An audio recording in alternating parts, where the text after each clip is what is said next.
Comme je le disais, nous avons une démarche pédagogique. Il n'est pas question pour nous de chercher, comme le dit un petit français, les poux à la tête de quelqu'un. Il est question pour nous de rétablir une injustice. Une injustice, la population des Belles depuis des décennies souffre. Parce que si vous arrivez à Belle, vous regardez l'eau que les gens consomment à Belle, c'est une eau qui n'est pas pure. Elle n'est pas potable.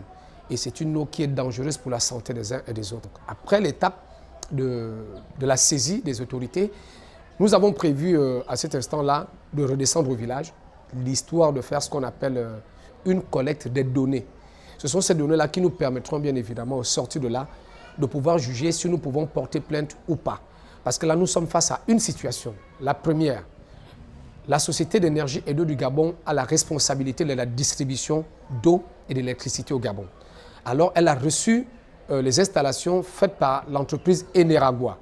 Ça veut dire que Eneragua a livré les travaux à la SCG. Puisque la SCG s'est mise à prendre de l'argent pour les installations de compteurs, nous supposons, je dis bien nous supposons, que vous ne pouvez pas entreprendre une démarche de vente de compteurs d'eau si vous n'avez pas encore ces compteurs d'eau, ou alors l'instrument qui permettra la mise en place de ces compteurs d'eau. Donc nous estimons aujourd'hui que si la SCG a commencé par prendre de l'argent, c'est qu'elle était déjà disposée à pouvoir livrer ces compteurs. Donc, jusqu'à 10 ans plus tard, si nous n'obtenons pas de compteurs, je pense qu'en principe de droit, nous parlons là d'une escroquerie et d'un abus de confiance.